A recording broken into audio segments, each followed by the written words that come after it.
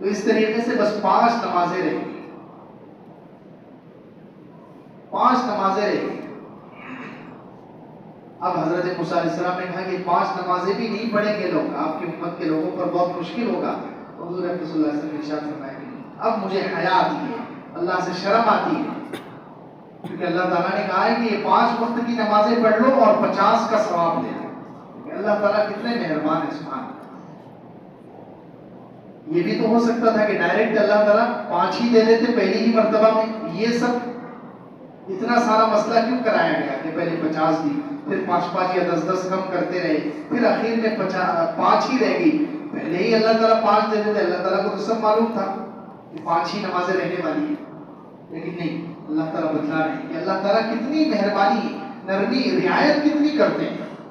اصل تو اللہ تعالیٰ 50 ہی دینے والے تھے، لیکن بندوں پر اللہ تعالیٰ کتنے مہربان ہیں، بندوں کے ساتھ کتنی رعایت کرتے ہیں۔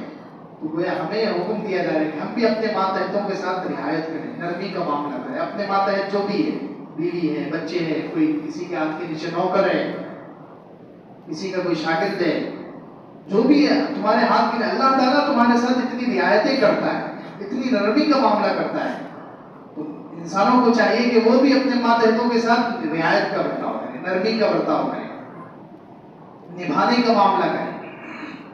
اس لیے 5 نمازیں لیں۔ خیر حضور اکرم صلی اللہ علیہ وسلم تحفہ لے کر آئے، بعد میں اکثر علماء کہتے ہیں اب یہاں جنت اور جہنم کی سیر کرائیں گے۔ جنت دیکھی حضور اکرم صلی اللہ علیہ وسلم نے، جنت کے اندر دیکھا کچھ لوگ ہیں تو بیج ڈالتے ہیں اور ڈالتے ہی فوراً کھیتی اگ جاتی ہے اور کاٹ لیتے ہیں فوراً۔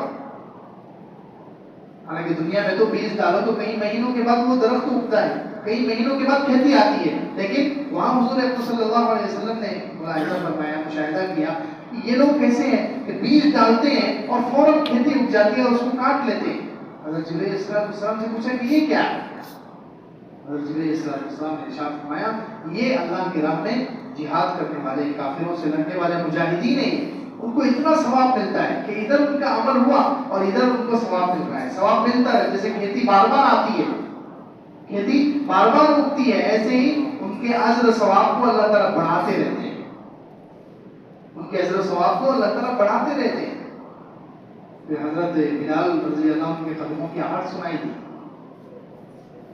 حضرت بلال رضی اللہ عنہ کے قدموں کی آہٹ سنائی دی جنت میں۔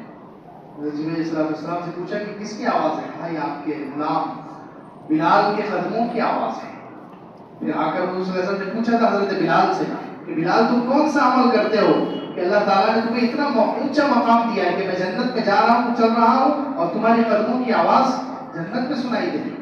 حضرت بلال رضی اللہ عنہ نے کیا ارشاد فرمایا کہ جب بھی میں وضو کرتا ہوں تو 2 رکعت تحیۃ الوضو کی نماز پڑھتا ہوں۔ سبحان اللہ، نماز کی بلندی دیکھیں اس روایت سے، اس روایت سے نماز کی بلندی دیکھیں، نماز میں اللہ تعالیٰ نے کتنا اعجاز، کتنی ترقی رکھی، صرف 2 رکعت وضو کی پڑھنے پر اتنی فضیلت ہے، وضو کی 2 رکعت پہ اتنا بڑا مقام ہے، تو فرض نمازوں میں کیا تاثیر ہوگی، فرض نمازوں کا کتنا بڑا مقام ہے۔ لیکن اللہ معاف کرے، ہم میں سے اکثر لوگ فرض نمازیں معمولی بہانوں سے ہم چھوڑ دیتے ہیں، فجر ہماری مہینوں نہیں ہو رہی ہے، سالوں ہماری فجر جا رہی ہے، کیسی ہم غفلت کی زندگی گزار رہے ہیں۔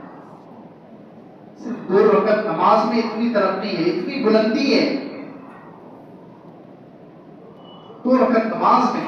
2 رکعت نماز معمولی نہیں ہوتی، 2 رکعت نماز میں کتنے 2 مرتبہ آدمی قیام کرتا ہے، اللہ کے سامنے کھڑا ہوتا ہے، 2 رکوع کرتا ہے، 4 سجدے کرتا ہے، پھر قاعدے میں اللہ رب العزت کے سامنے بیٹھتا ہے، کتنے سارے اعمال ہیں۔ اور یاد رکھو یہ ایک عمل 2 رکعت میں انسان 4 سجدے کیا ہے، یہ 4 سجدے اتنے قیمتی ہیں کہ قبر میں جائے گا جب پتہ چلے گا کاش مجھے ایک سجدے کا موقع مل جائے، وہاں جا کر آپ نے پچھتائے گا۔ ابھی تو ہم دنیا میں کبھی فرض نماز پڑھ بھی لیتے ہیں تو فرض نماز کے بعد ایسے بھاگتے ہیں ہم لوگ کہ جیسے پتہ نہیں فرض نماز کے بعد مسجد میں سانپ چھوڑ دیے گئے۔ اللہ ہمارے قصوروں کو معاف فرمائے۔ اتنی جلدی ہم نکلتے ہیں مسجد سے، 2 رکعت نفل کی اور 2 رکعت سنت کی ہمیں توفیق نہیں ہوتی۔ یہ 2 رکعت کی اہمیت قبر میں جا کر انسان کو معلوم ہوگی کہ یہ 2 رکعت کتنی ہے۔ ایک سجدہ کرنا چاہے گا وہاں، ایک سجدہ کرنا چاہے گا کہ کاش مجھے ایک سجدے کا موقع مل جائے، لیکن وہ موقع نہیں ملے گا۔ 2 رکعت نماز میں، اور ایک حضرت عیسیٰ علیہ السلام کے زمانے کا بھی ایک واقعہ ہے۔ تو یہ 2 رکعت جو نماز ہے، وضو کرنے کے بعد جو 2 رکعت نماز، اس میں اللہ تعالیٰ نے کتنی بلندی رکھی ہے، اسی جیسا ایک واقعہ ہے۔ حضرت عیسیٰ علیہ السلام کے زمانے میں ایک عورت تھی۔ حضرت عیسیٰ علیہ السلام کے زمانے میں ایک عورت تھی، بہت پکی نمازی ہے اور بہت دیندار متقی پرہیزگار عورت تھی۔ ایک مرتبہ وہ نماز کے لیے کھڑی ہوئی، ادھر روٹیاں اس نے پکانے کے لیے تندور جلایا۔ تندور جو جلاتے ہیں ہم لوگ نان پکانے کے لیے، ایسا اس زمانے میں تندور ہوتا تھا، تو اس نے تندور جلا کر روٹیاں تندور کے اندر لگا دی اور اس نے سوچا کہ جب تک میری نماز ہو جائے گی، نماز کے لیے کھڑی ہوگی۔ جیسے ہی نماز کے لیے کھڑی ہوگی تو روایتوں میں ہے کہ شیطان آیا اس کے پاس عورت کی شکل میں۔ شیطان عورت کی شکل میں آیا اور اس کو آواز دے رہا ہے کہ نماز توڑ دے، روٹیاں جل جائیں گی۔ اس طریقے کے اس کو خیالات ڈال رہا ہے۔ اس نے توجہ نہیں دی، عورت اللہ کی نیک بندی تھی، اس نے توجہ نہیں دی، وہ اپنی نماز میں مشغول رہی۔ جب شیطان نے دیکھا، بہت بہکانے کی کوشش کی، اس کی نماز تڑوانے کی کوشش کی، نماز سے اس کی نماز ختم کرانے کی اس نے بہت ساری کوشش کی، لیکن اس عورت نے شیطان کی طرف کوئی توجہ نہیں دی۔ تو شیطان نے کیا کیا، اس کے بچے کو اٹھایا اور وہ آگ میں ڈال دیا، اور تندور جو جل رہا تھا تندور میں ڈال دیا بچے کو۔ عام طور پر ایسا ہوتا نہیں، اللہ تعالیٰ نے شیطان کو اختیار نہیں دیا ہے، یاد رکھو۔ عام طور پر ایسا ہوتا نہیں ہے، اللہ تعالیٰ نے شیطان کو اتنا اختیار نہیں دیا ہے، لیکن کبھی کبھی اللہ تعالیٰ نماز کی کسی عمل کی اہمیت بتلانے کے لیے ایسا واقعہ کر دیتے ہیں کسی نیک بندے کے ساتھ۔ یہ ہمیشہ ایسا نہیں ہوتا۔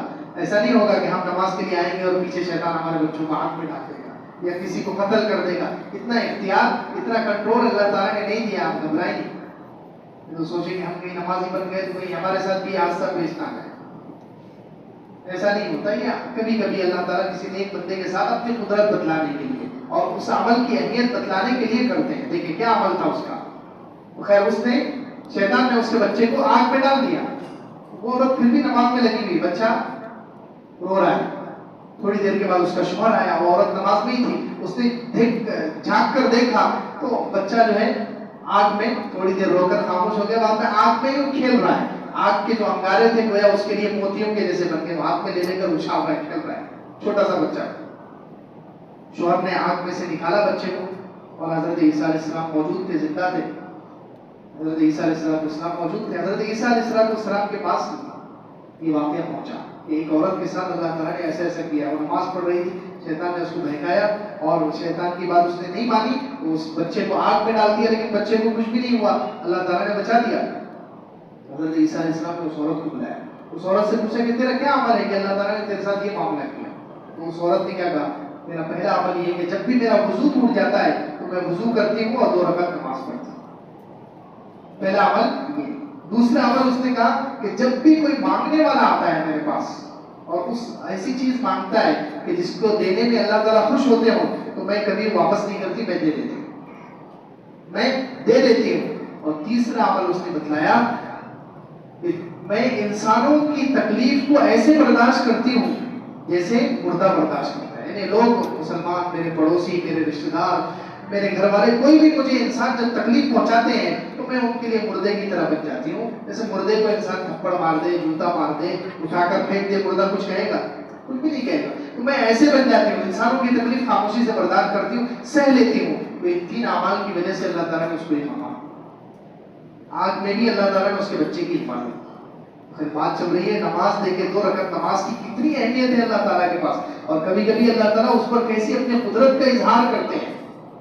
ہمیں بھی چاہیے کہ ہر حاجت کے وقت 2 رکعت نماز پڑھیں، ہر مصیبت کے وقت نماز پڑھیں، پہلے اللہ تعالیٰ سے رابطہ کریں۔ کوئی بیماری آ جائے، کسی ڈاکٹر کے پاس جانا ہے، یہ ہمارے پاس ختم ہو چکا ہے آج کل۔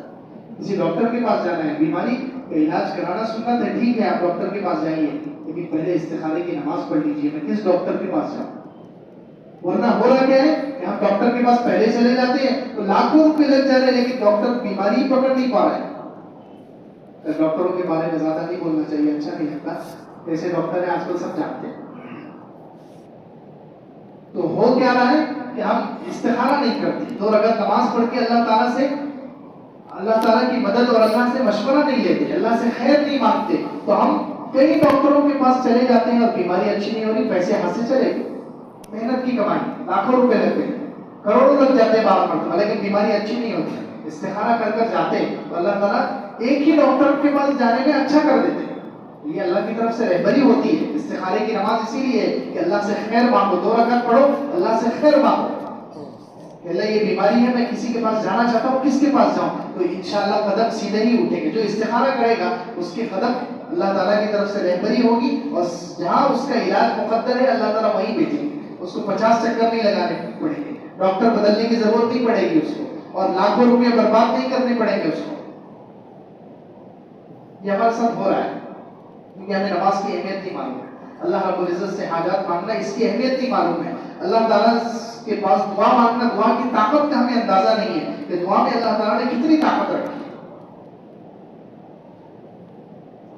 حضور اکرم صلی اللہ علیہ وسلم جنت کی سیر کی, پھر اس کے بعد جہنم کی سیر فرمائی.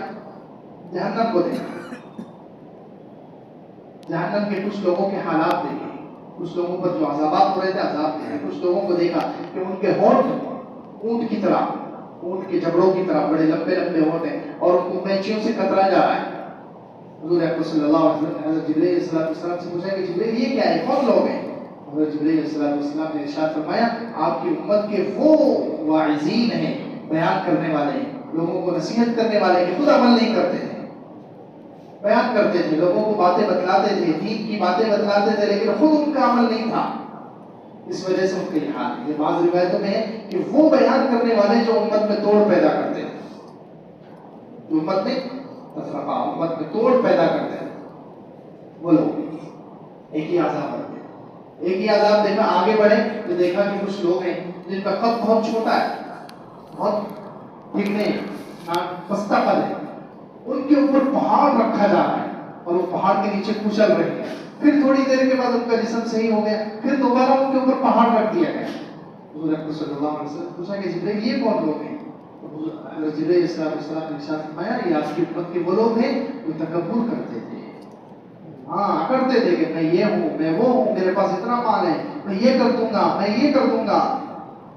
تو ہم تکبر کے جملے بولتے ہیں.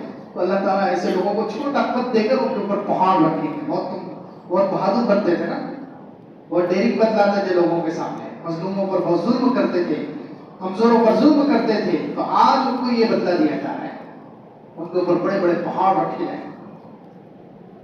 پھر آگے بڑھے تو پھر دیکھا کہ کچھ لوگ ہیں کہ وہ ان کے اوپر فرشتے بہت بڑا بوجھ لاد رہے ہیں, ان کے اندر وہ بوجھ اٹھانے کی طاقت نہیں ہے, وہ اٹھانا چاہتے ہیں گر جاتے ہیں. پھر فرشتے دوبارہ ان کے اوپر بڑا بوجھ لاتے ہیں. حضور اکرم صلی اللہ علیہ وسلم پوچھا کہ جبرائیل یہ کون لوگ ہیں؟ جبرائیل علیہ السلام نے ارشاد فرمایا کہ یہ لوگوں کے حقوق کھانے والے, کسی کا مال کھا لیا, کسی کا حق کھا لیا, لوگوں کے جو حق دباتے ہیں, یہ وہ لوگ ہیں کہ انہوں نے لوگوں کے حق کا بہت بڑا گٹھا اپنے اوپر لاد لیا ہے جس کو اٹھانے کی طاقت بھی نہیں ہے ان کے اندر. کتنے لوگ ہیں جو لوگوں کی آج زمین ہڑپ کر لیتے ہیں, کسی کی 1 بالش, کسی کی 2 بالش, کسی کے 1 فٹ, کسی کے پورے پراگ پر قبضہ, کسی کی پوری زمین کو ہڑپ کر لی. سب اللہ تعالیٰ دیکھ رہا ہے, اللہ تعالیٰ غافل نہیں ہے, اللہ تعالیٰ دیکھ رہا ہے, سب کا حساب ہوگا. دنیا میں کب تک رہیں, جانا ہے, اللہ تعالیٰ کے پاس پیش ہونا ہے.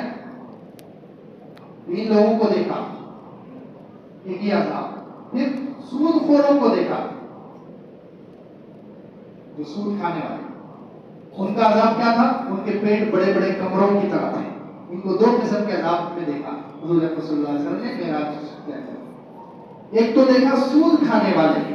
یاد رکھیں ہمارے پاس سود کی بہت ساری شکلیں چل رہی ہیں, اس میں سے ایک بچت گڑھ ہے, جس میں سے ایک بچت گڑھ ہے. عورتیں ہماری کافروں سے, ہندوؤں سے, خاص طور سے عورتوں کے لیے جال بچھایا گیا ہے کیونکہ کافروں کو معلوم ہے عورتیں آسانی سے پھسل جاتی ہیں. دوسری بات, عورت اگر ہمارے کنٹرول میں آ گئی تو وہ مرد کو بھی ہمارے کنٹرول میں دے دے گی, کیونکہ مرد تو ویسے بھی عورتوں کے بے دام غلام ہیں. تو مرد, اگر عورتیں ہمارے قابو میں آ گئی تو مرد بھی ہمارے قابو میں آ جائیں گے. اس لیے انہوں نے یہ بچت گڑھ, وہ صرف عورتوں کو قرض دے رہے ہیں, سودی قرض.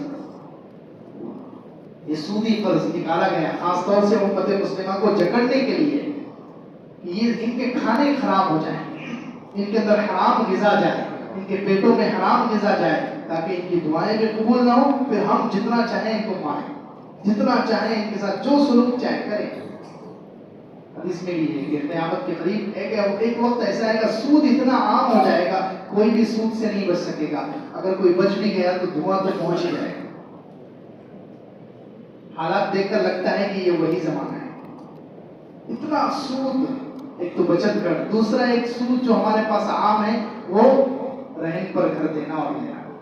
1 لاکھ روپے دے دیے, 2 لاکھ کسی کو دے دیے اور اس کے گھر میں فری میں رہ رہی ہے. سود ہے, یہ سود ہے, حرام ہے, اللہ سے جنگ کرنے کے برابر ہے.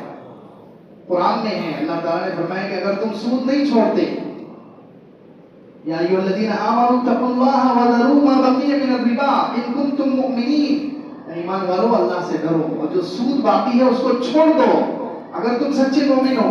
فإن لم تفعلوا, اگر تم چھوڑنے کے لیے تیار نہیں ہو یہ سود, تو فأذنوا بحرب من اللہ ورسولہ, اللہ اور اس کے رسول کے ساتھ جنگ کے لیے تیار ہو جاؤ. اب اتنا مجھے بتا دے دل پر ہاتھ رکھ کر کہ اللہ اور اس کے رسول کے ساتھ جنگ کر کے بھی کوئی جیت سکتا ہے, کوئی کامیاب ہو سکتا ہے, کوئی پنپ سکتا ہے, کوئی عزت پا سکتا ہے, کوئی سکون پا سکتا ہے. ہم لوگ سودی کاروبار میں جکڑے ہوئے, کتنے سارے لوگ اچھے اچھے دیندار, اچھے اچھے حاجی نمازی پرہیزگار لوگ جو نظر آتے ہیں اور یہ سودی کاروبار میں ملوث ہیں. سود پر گھر دے دیا, یہ رہن دے دیا.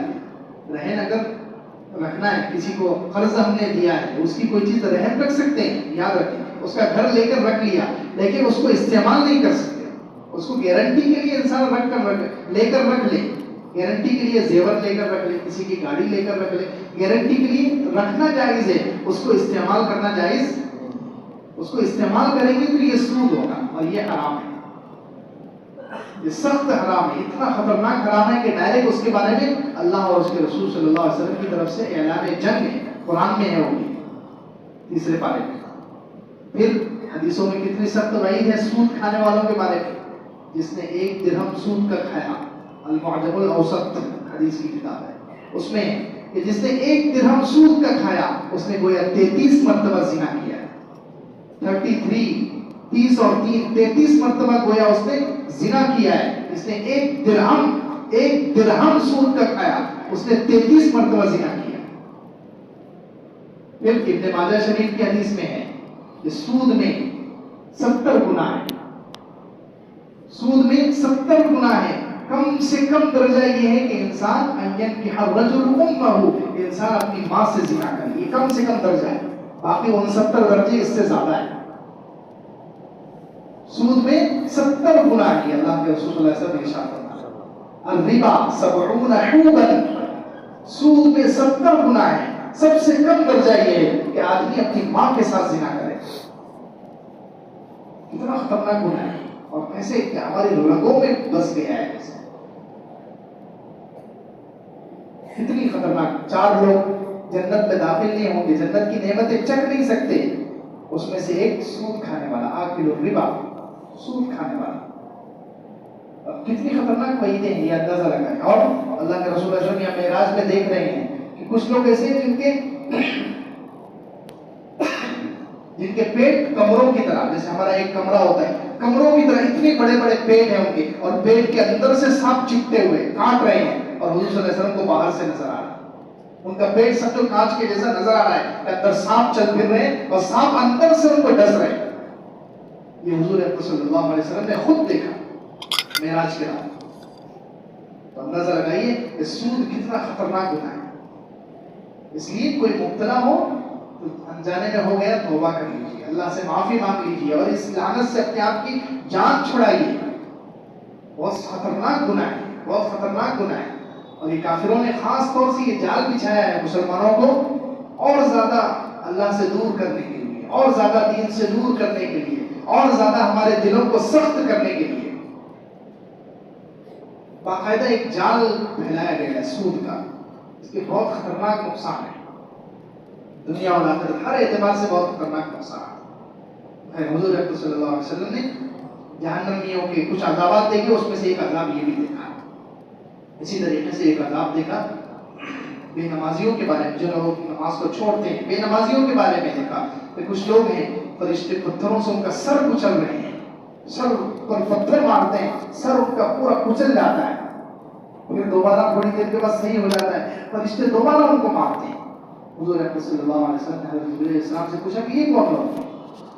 میں یہ وہ لوگ ہیں جن پر نماز بہت بھاری ہوتی تھی، نماز ان پر بہت بھاری ہوتی تھی، بہت بوجھ ہو لگتی تھی ان کو نماز، نعوذ باللہ.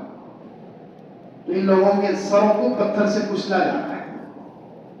یہ عذابات حضور اکرم صلی اللہ علیہ وسلم نے بنائے جاتا ہے. اس کے بعد حضور اکرم صلی اللہ علیہ وسلم واپس ہوئے اور واپسی میں پھر دوبارہ بیت المقدس آئے اور بیت المقدس سے پھر حضور اکرم صلی اللہ علیہ وسلم مکہ مکرمہ آئے. مکہ مکرمہ آنے کے بعد حضور اکرم صلی اللہ علیہ وسلم نے کفار مکہ کے سامنے صبح یہ اعلان کیا، بتلایا کہ آج مجھے معراج کرائی، میں یہاں سے بیت المقدس گیا، بیت المقدس سے ساتوں آسمانوں کے اوپر عرش پر گیا، اللہ تعالیٰ سے ملاقات ہوئی، باتیں ہوئی اور مجھے نماز کا تحفہ ملا ہے. یہ مکے میں حضور صلی اللہ علیہ وسلم نے اعلان کیا. تو مشرکین مکہ جو تھے وہ سب مذاق اڑانے لگے. وہ لوگ ظاہر سی بات ہے وہ کافر ہیں، ان کا نہ اللہ پر ایمان ہے نہ حضور اکرم صلی اللہ علیہ وسلم پر ایمان ہے. وہ مذاق اڑانے لگے کہ کیسے ہو سکتا ہے یہاں سے بیت المقدس، ایلیا اس زمانے میں اس کو بیت المقدس کا نام ایلیا شہر تھا. ایلیا کوئی انسان چلا جائے ملک شام جس کو جانے میں کئی مہینے لگتے ہیں جانے اور آنے میں، راتوں رات آپ گئے بھی اور واپس بھی آ گئے، اور پھر اس کے اوپر کا جو کہہ رہے ہیں آپ آسمانوں کے اوپر، وہ تو دور کی بات. یہ اتنا ہی سفر ایک رات میں نہیں ہو سکتا ان کے حساب سے. مشرکین مکہ مذاق اڑائے. اب کچھ مشرکین نے سوچا کہ چلو ان کا امتحان نہیں ہے. حضور اکرم صلی اللہ علیہ وسلم کو انہوں نے امتحان لیا. کیا امتحان لیا؟ کہ یہ بتائیے بیت المقدس میں کتنی کھڑکیاں ہیں، کتنے دروازے ہیں، کتنے روشن دان ہیں. بتائیے حضور صلی اللہ علیہ وسلم وہاں یہ چیزیں تھوڑی دیکھنے کے لیے گئے تھے، وہاں تو عبادت کے لیے گئے، انبیاء علیہ السلام کی امامت کے لیے گئے. اللہ تعالیٰ کو بھیجنا مقصود تھا. اللہ تعالیٰ یہ چیزیں گننے کے لیے تھوڑی تشریف لے گئے. حدیثوں میں ہے حضور صلی اللہ علیہ وسلم خود فرماتے ہیں کہ جب مشرکین مکہ نے یہ سوالات کیے تو حضور صلی اللہ علیہ وسلم فرماتے ہیں مجھے بہت پریشانی ہوئی، میں کبھی اتنا پریشان نہیں ہوا، میں کبھی اتنا پریشان نہیں ہوا. ان کے ان سوالات سے مجھے بہت پریشانی ہوئی کہ دروازے اور کھڑکیاں یہ تو میں نے گنا ہی نہیں تھا. تو اللہ رب العزت نے چونکہ اللہ کے سچے رسول ہیں صلی اللہ علیہ وسلم، فوراً اللہ رب العزت نے پردے ہٹا دیے. اور بیت المقدس بخاری شریف میں ہے اللہ تعالیٰ نے گویا بیت المقدس کو میری آنکھوں کے سامنے کر دیا. اب مشرکین پوچھتے جاتے تھے، میں دیکھ کر بتاتا جاتا. مشرکین پوچھتے جا رہے ہیں کتنے دروازے ہیں، حضور صلی اللہ علیہ وسلم دیکھ رہے ہیں، ملاحظہ فرما رہے ہیں اور پھر جواب دے رہے ہیں. یقین تو ہو گیا ان کو، لیکن نہیں، ضد کا کوئی علاج نہیں ہے دنیا میں، ہر دھرمی اور سرکشی کا کوئی علاج نہیں ہے دنیا میں. پھر بھی انہوں نے کہا کہ یہ جادو ہے. حضور صلی اللہ علیہ وسلم نے اتنی کھلی ہوئی حالانکہ ہر انسان سمجھ سکتا ہے کہ ایک رات میں جو شخص جا کر آ جائے تو وہ یہ چیزیں گننے کے لیے تھوڑی گیا ہے وہاں پر. انہوں نے جان بوجھ کر ایسے ٹیڑھے سوال کیے. حضور اکرم صلی اللہ علیہ وسلم اس میں بھی کامیاب ہوئے، وہ بھی جواب صحیح بتلا دیے. پھر بھی ان کو یقین نہیں آیا اور انہوں نے جھٹلایا اور نعوذ باللہ جادو اور پتہ نہیں کیا کیا. حضور صلی اللہ علیہ وسلم نے قافلے کے بارے میں بھی کہا کہ تمہارا مکہ کا ایک قافلہ جا رہا ہے، جب میں جا رہا تھا تو وہ قافلہ فلاں جگہ پر تھا اور میں نے اس قافلے کا پانی پیا. یہ حضور صلی اللہ علیہ وسلم نے فرمایا. جب قافلہ آ جائے گا تو تم قافلے والوں سے پوچھ لینا، تم قافلے والوں سے پوچھ لینا کہ میں نے ایک برتن رکھا ہوا تھا، ڈھانک کر انہوں نے رکھا تھا، میں نے اس کا پانی پی لیا تھا اور پانی ختم کر دیا تھا. وہ جب قافلہ واپس آیا مکے والوں نے ان سے پوچھا کہ جب تم چل رہے تھے ایک رات تمہارے ساتھ یہ واقعہ پیش آیا تھا کہ کسی نے تم نے برتن ڈھک کر رکھا ہو اور کسی نے پانی پی لیا ہو؟ تو سارے قافلے والوں نے گواہی دی کہ ہاں ہمارے ساتھ ایسا واقعہ ہوا ہے، ہمارے ساتھ ایسا واقعہ ہوا ہے. وہ سب مشرک تھے، حالانکہ وہ سب گواہی دے رہے ہیں کہ ہمارے ساتھ یہ واقعہ پیش آیا، ایک رات ہم نے پانی ڈھک کر رکھا اور وہ کسی نے پی لیا، صبح میں دیکھا تو برتن ڈھکا ہوا ہے لیکن پانی نہ ہے. وہ حضور اکرم صلی اللہ علیہ وسلم نے پیا.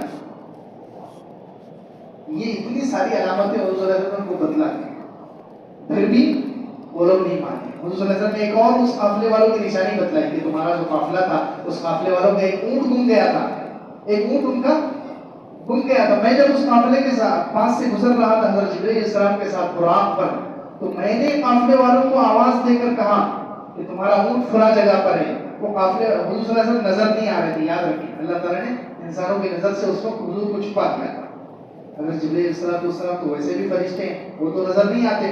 تو تو حضور صلی اللہ علیہ وسلم کی نظر نہیں آ رہے تھے، لیکن حضور نے آواز دے کر قافلے والوں سے کہا کہ تمہارا اونٹ فلاں جگہ ہے، وہ اونٹ لے کر آئے.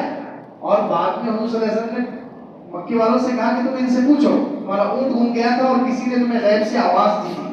تو قافلے والوں نے کہا ہاں ہمارے ساتھ ایسا بھی ہوا تھا، ہمارا اونٹ گم گیا تھا اور کسی نے غیب سے آواز دی اور وہ آواز ہم کو محمد صلی اللہ علیہ وسلم کی جیسی لگی. یہ بھی کہا انہوں نے، پھر بھی مسلمان تھے. دیکھیے کتنی علامت ہے. انہوں نے کہا کہ ہمیں ایسا محسوس ہوا جیسے محمد صلی اللہ علیہ وسلم کی آواز ہے، لیکن پھر بھی ایمان کیا ہے. خیر، ابو جہل حضرت ابو بکر رضی اللہ عنہ کے پاس گیا اور حضرت ابو بکر سے کہا کہ اگر کوئی شخص آپ کے سامنے یہ کہے کہ میں راتوں رات یہاں سے لے لیا، بیت المقدس گیا اور رات میں ہی واپس آ گیا، تو آپ یقین کر لیں گے؟ حضرت ابو بکر نے کہا میں کیسے یقین کر لوں گا؟ اتنا لمبا سفر ایک رات کے کچھ حصے میں کیسے ہو سکتا ہے؟ تو ابو جہل نے کہا تمہارے جو دوست ہیں، تمہارے جو ساتھی نبی ہیں، جن کو تم نبی مانتے ہو، ان کا یہ کہنا ہے.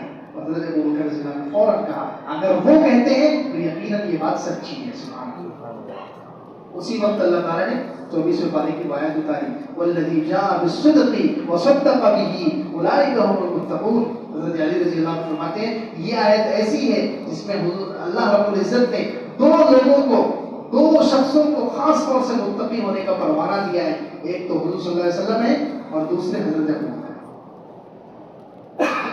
اللہ تعالیٰ نے فرمایا والذی جاء بالصدق، جو سچائی کی بات لے کر آئے یعنی نبی، وصدق به، اور جس نے اس کی تصدیق کی یعنی حضرت ابو بکر، اولئک هم المتقون، یہی لوگ متقی ہیں. حضرت ابو بکر کا لقب وہیں سے، اسی آیت کی وجہ سے اور اسی وقت سے جب انہوں نے معراج کو مان لیا، کوئی اس میں اپنی عقل نہیں لڑائی. جب حضور اکرم صلی اللہ علیہ وسلم کا فرمان پہنچا تو فوراً انہوں نے تسلیم کر لیا، تو اسی لیے ان کا لقب صدیق پڑ گیا. حضرت ابو بکر رضی اللہ عنہ نے مان لیا. اب دیکھیں یہ کتنا عجیب واقعہ ہے، لیکن جس کا ایمان ہو اس کے لیے کوئی مشکل نہیں ہے اس کو ماننا، کیونکہ ہمیں اللہ کی قدرت پر یقین ہے. مسلمان کا اللہ کی طاقت کو مانتا ہے، تو جو اللہ کی طاقت کو مانتا ہے تو اس کے لیے اس واقعے کو ماننا کوئی مشکل نہیں ہے. رات کے کچھ حصے میں انسان تو نہیں کر سکتا لیکن اللہ کرا سکتے ہیں. انسان یہ کام نہیں کر سکتا لیکن اللہ تعالیٰ کرا سکتے ہیں. آج کے زمانے میں اس کی مثالیں موجود ہیں، کیسی کیسی ٹیکنالوجی، کیسے کیسے ہوائی جہاز اور کیسے راکٹ، کیسی چیزیں نکل گئی جو منٹوں میں کتنے لمبا لمبا سفر طے کر رہے ہیں. منٹوں میں کہیں 100 کلومیٹر کا سفر طے کرنے والا ایسی ایسی چیزیں ایجاد ہو. یہ سب آج کل کے کمزور عقل، کمزور دماغ رکھنے والوں کے لیے ایک نمونہ ہے. کہ جب انسان اتنی طاقتور چیز، اتنی تیز رفتار سواری بنا سکتا ہے تو اللہ تو اللہ ہے جو خالق الکل ہے، خالق الکائنات ہے، تمام دنیا کی ایک ایک چیز کا پیدا کرنے والا، ہر چیز پر کنٹرول رکھنے والا. فسبحان الذی بیدہ ملکوت کل شیء، جس کے ہاتھ میں ہر چیز کا کنٹرول ہے، وہ یہ کام کیوں نہیں کر سکتا؟ جو خلاق العلیم ہے، ہر چیز کا پیدا کرنے والا اور زبردست پیدا کرنے والا. جب انسان جو ہے ایسی ایسی چیزیں بنا رہا ہے، لفٹ بنا لیا اور الیکٹرانک سیڑھی بنا لیا، ہوائی جہاز بن گئے. پہلے زمانے میں قرآن میں جو ہے حضرت سلیمان علیہ السلام کو ہوا لے کر چلتی تھی. وَلِسُلَيْمَانَ الرِّيحَ عَاصِفَةً تَجْرِي بِأَمْرِهِ إِلَى الْأَرْضِ الَّتِي بَارَكْنَا فِيهَا. کہ سلیمان علیہ السلام کو ہوا لے کر چلتی تھی اور ان کا پورا تخت ہوتا تھا، پورے ان کی جتنے مصاحبین تھے حضرت سلیمان علیہ السلام کے دربار میں بیٹھنے والے لوگ، سب کو ایک ساتھ ہوا اڑاتی تھی اور کہیں سے کہیں پہنچاتی تھی. اب لوگوں کو یقین نہیں آتا تھا کہ ہوا میں کیسے اڑتے ہوں گے پورا ایک ساتھ اتنا بڑا لشکر. آج کل جہاز نکل گئے، جہاز میں 500 700 1000 5000 اتنے سارے لوگ ایک ساتھ ہوا میں اڑ رہے کہ نہیں اڑ رہے. انسان کے دماغ میں اللہ تعالیٰ نے یہ کمال رکھا ہے، انسان کی سوچ میں اللہ تعالیٰ نے یہ کمال رکھا ہے کہ اس نے سوچ کر ریسرچ کر کے ایسی چیزیں وجود میں لے آئی. تو اللہ ہے. تو اللہ تعالیٰ سلیمان علیہ السلام کا تخت کیوں نہیں اڑا سکتے؟ اللہ تعالیٰ سلیمان علیہ السلام کا تخت کیوں نہیں اڑا سکتے؟ آج کل انسان جو ہے اتنے سارے ہزاروں انسانوں کا ہوا میں ایک ساتھ اڑا رہا ہے ایک ہی وقت میں، جہاز اڑ رہے ہیں اور کتنی ساری چیزیں. اگر عقل بھی لڑاؤ تو عقل سے بھی معراج کی باتوں کو سمجھنا آسان ہو گیا ہے. تو اس میں اللہ رب العزت نے جو سب سے بہترین تحفہ اس معراج کے موقع پر عطا فرمایا وہ نماز کا تحفہ ہے. اس لیے ہم سب ارادہ کریں آج سے انشاءاللہ کبھی بھی ہم فرض نماز کسی حال میں نہیں چھوڑیں گے. معراج کا تحفہ ہے. اور اتنا اہم تحفہ ہے کہ اللہ تعالیٰ نے اس کو عرش پر بلا کر اپنے پاس عرش پر بلا کر اللہ رب العزت نے خاص تحفہ عطا فرمایا. اس کی اہمیت کا اندازہ لگائیں. پھر پہلے بھی بتایا گیا کہ دو رکعت میں اللہ تعالیٰ نے کیا پاور رکھا ہے, کتنی طاقت اور کتنی تاثیر اللہ تعالیٰ نے رکھی ہے. اس لیے ارادہ کریں گے انشاءاللہ کبھی فرض نماز جان بوجھ کر کبھی نہیں چھوڑیں گے انشاءاللہ. ہر حال میں فرض نماز پڑھنا ہے, بلکہ یہ پلان بنائیں کہ اب جو بھی کام کریں گے انشاءاللہ نماز کے ٹائم کو دیکھ کر کریں. سفر کرنا ہے تو یہ سوچ کر سفر کریں کہ میری کوئی نماز نہ جائے. کہیں نوکری پر جانا ہے تو یہ سوچ کر جائیں کہ میری نمازیں محفوظ ہے یا نہیں ہے. ایسی نوکری جس میں نماز ہماری محفوظ نہیں ہے, نماز جا رہی ہے, تو ایسی نوکری کو لات مار. ایسی نوکری کوئی کام نہیں. ایسی نوکری ہمارے لیے لعنت ہے جس کی وجہ سے ہماری نمازیں محفوظ نہیں ہیں. اگر نماز ہمارے کسی بھی نوکری کی وجہ سے خطرے میں پڑ رہی ہے تو ایسی نوکری کوئی کام نہیں. تو اس لیے یہ ارادہ کریں گے نماز چھوڑیں گے نہیں انشاءاللہ, بلکہ ہر کام نماز کو سامنے رکھ کر کریں گے, نماز کی ترتیب کے حساب سے ہر کام کریں گے. دوسرا تحفہ جو اس وقت ملا ہے وہ سورہ بقرہ کی آخر کی دعا ہے. سورہ بقرہ کی آخر کی دعا ہے اللہ تعالیٰ نے عرش پر عطا فرمایا. یاد رکھیں باقی جتنی صورتیں ہیں سب کے بارے میں یہ مکے میں اتری, کچھ مکی صورتیں ہیں, کچھ مدنی صورتیں ہیں, لیکن یہ دو آیتیں عرشی ہیں. کہاں کی ہیں؟ عرشی ہیں. یعنی اللہ تعالیٰ نے عرش پر حضور صلی اللہ علیہ وسلم کو جو تحفے دیے اس میں سے دوسرا تحفہ سورہ بقرہ کی آخر کی دعا ہے. آمن الرسول بما انزل الیہ من ربہ والمؤمنون, یہ دو آیتیں وہاں عرش پر وہ نازل ہوئی اور عرش پر حضور صلی اللہ علیہ وسلم کو یہ تحفہ ملا. اور تیسرا تحفہ ملا ہے کہ آپ کی امت میں سے جو شرک نہیں کرے گا, جو شرک سے اپنے آپ کو بچائے گا, اللہ اس کے کبیرہ گناہوں کو معاف کر دے. شرک کتنے قسم کا شرک پھیل گیا ہے, کتنے قسم کا شرک جو ہے مسلمانوں میں بھی آ گیا ہے. اس کے ہر قسم کے چھوٹے بڑے شرک سے اپنے آپ کو بچانے کی کوشش کی, کیونکہ اس وعدہ کیا گیا ہے کہ جو شرک سے بچے گا آپ کی امت میں سے اللہ تعالیٰ اس کے کبیرہ گناہوں کو معاف کر دیں گے. یہ تین تحفے ملے ہیں. اللہ تعالیٰ ہم سب کو ان تمام چیزوں پر عمل کی توفیق عطا فرمائے. آمین. دعا کرتے ہیں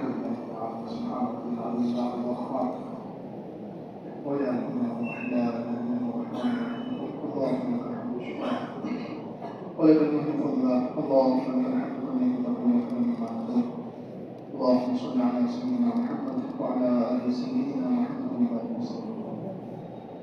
اللهم إنا نسألك التوفيق لمحابك من الأعمال وصدق التوكل عليك وحسن الظن بك. اے اللہ ہم سب کو معاف فرما, اے اللہ خطاؤں سے درگزر فرما, اے اللہ رحم کا, کرم کا, عفو کا, عافیت کا معاملہ فرما. اے اللہ ہمارے زمان میں قبول فرما, اے اللہ ہمارے زمان میں قبول فرما.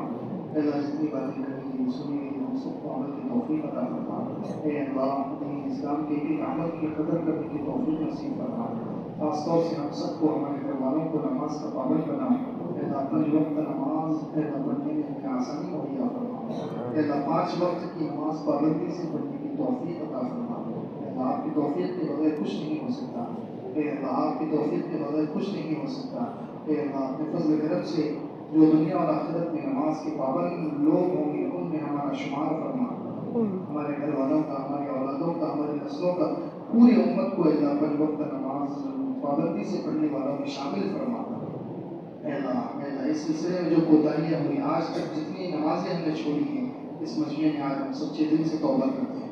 مسجد میں آپ کے گھر میں بیٹھے ہوئے ہیں. اللہ آپ تو کریموں کے کریم, اے اللہ آپ تو رحیموں کے رحیم ہیں. اے اللہ سب سے زیادہ معاف کرنے والے, سب سے زیادہ مہربانی کرنے والے, ماؤں سے زیادہ آپ مہربان. اے اللہ ہم سچے دل سے توبہ کرتے ہیں. بے شک ہمارے پاس گناہوں کے ڈھیر ہیں, اللہ گناہوں کے انبار ہیں, لیکن یہ گناہ آپ کی رحمت کے مقابلے میں کچھ بھی نہیں ہے. آپ کی رحمت کا دریا اس سے زیادہ وسیع ہے. اے اللہ آپ کی رحمت بہت زیادہ وسیع ہے. اے اللہ ہمیں اپنے کسی عمل پر بھروسہ نہیں ہے, آپ کی رحمت کا سہارا ہے, آپ کی رحمت پر بھروسہ ہے. اپنی وسیع رحمت کے طفیل ہم سب کی بخشش فرما دیجیے. اللہ ایک صغیرہ کبیرہ گناہ کو اللہ خاص طور سے نماز چھوڑنے کے گناہ کو معاف فرما دیجیے. اللہ نماز چھوڑنے کے گناہ کو معاف فرما دیجیے, اور جو اللہ صغیرہ کبیرہ گناہ کی سب کو معاف فرما دیجیے. آج کی اس مجلس میں اٹھنے سے پہلے ہم سب کو بخشش کا پروانہ نصیب فرما دیجیے. اے اللہ ہم سب کو نوازنے کے فیصلے فرمائیے. اے اللہ پوری امت کو نوازنے کے فیصلے فرمائیے. اے اللہ اے اللہ اے اللہ ہمارے حالات کو درست فرما دیجیے, پوری امت کے حالات کو درست فرما دیجیے, پوری امت پر رحم فرما دیجیے. اے اللہ پوری امت پر رحم فرما دیجیے, رحمت کا معاملہ فرمائیے, نظر کرم فرمائیے.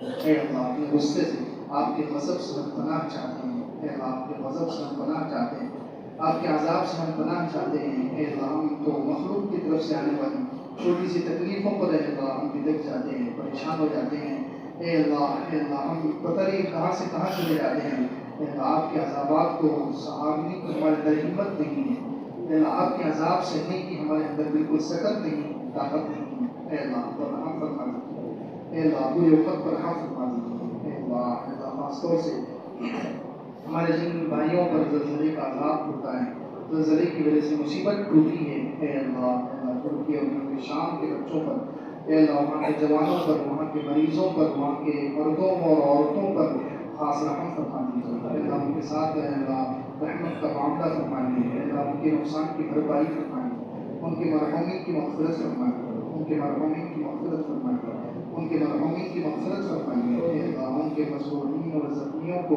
اے اللہ جلد از جلد شفا نصیب فرمائیے، اے اللہ کتنے بچے بھی انتقال کر گئے، کتنی عورتیں بے سہارا ہو گئی، کتنے ایماندار لوگ منٹوں کے قریب بن گئے، اے اللہ آپ کی قدرت کا ایک عجیب نمونہ ہمیں دیکھنے کو ملا ہے، اے اللہ بس اپنے فضل سے اے اللہ ان کے سارے معاملات کو درست فرما دیجیے، ان کے حالات کو درست فرما دیجیے، اے اللہ اپنے فضل کرم سے پوری امت کے حالات درست فرما دیجیے، ہمیں اے اللہ اپنے دشمنوں کے حوالے نہ فرمائیے، ہمیں اپنے دشمنوں کے حوالے نہ فرمائیے، ہمیں اے اللہ آپ کے اور ہمارے دشمنوں سے بچا کر رکھیے، اے اللہ ہمیں عافیت عطا فرمائیے، اے اللہ ہمیں اپنے خاص حفاظت نصیب فرمائیے، خاص پناہ نصیب فرمائیے، اے اللہ آپ کی حفاظت کا پردہ اور پناہ کا پردہ ہٹ جائے گا تو اے اللہ ہم ٹوٹ جائیں گے، ہم بکھر جائیں گے، اے اللہ ہمیں بچا لیجیے، اے اللہ ہماری حفاظت فرمائیے، اے اللہ ہمیں اپنی پناہ کو نصیب فرمائیے، اے اللہ ہمیں اے اللہ کسی بھی دشمن اور کسی بھی مخلوق کے حوالے نہ فرمائیے، اے اللہ ہم آپ کے حوالے ہونا چاہتے ہیں،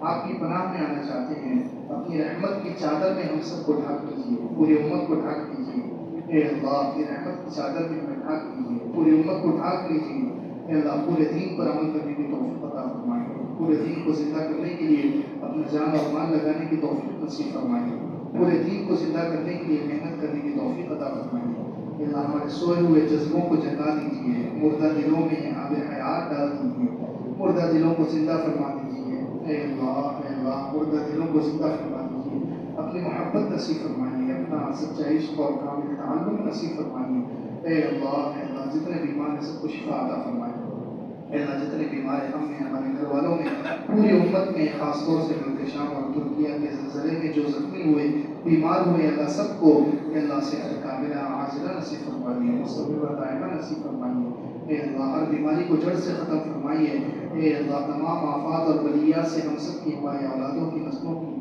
پوری امت کی حفاظت فرمائیے، ہمیں ایمان پر قائم رکھیے، ایمان پر باقی رکھیے اور ایمان پر موت نصیب فرمائیے، کسی گناہ کی وجہ سے ہمیں ایمان سے محروم نہ فرمائیے، ایمان سے محروم نہ فرمائیے، اے اللہ ایمان سے محروم نہ فرمائیے، اے اللہ جن لوگوں کا ایمان پر خاتمہ ہوگا، جو جنت کا ٹکٹ حاصل کریں گے، حضور اکرم صلی اللہ علیہ وسلم کی سفارش کے مستحق بنیں گے، قیامت میں آپ کے عرش کا سایہ نصیب ہوگا، ان میں ہمیں شامل فرمائیے، ہمارے گھر والوں کو، والدین کو، اولادوں کو، ہمارے متعلقین کو، محبین کو، سب کو ان میں شامل فرمائیے، ہم میں سے کسی کو محروم نہ فرمائیے، اے اللہ ہم میں سے، ہماری اولادوں میں سے، ہمارے خاندان والوں میں سے، اے اللہ پوری امت میں سے کسی کو محروم نہ فرمائیے، اے اللہ جو مانگا وہ بھی عطا فرما دیجیے، جو مانگنے سے لگا وہ نشان نصیب فرما دیجیے، اس دعا کو مدد فضل کرم سے قبول فرما دیجیے، وصلی اللہ علیہ وسلم، آمین۔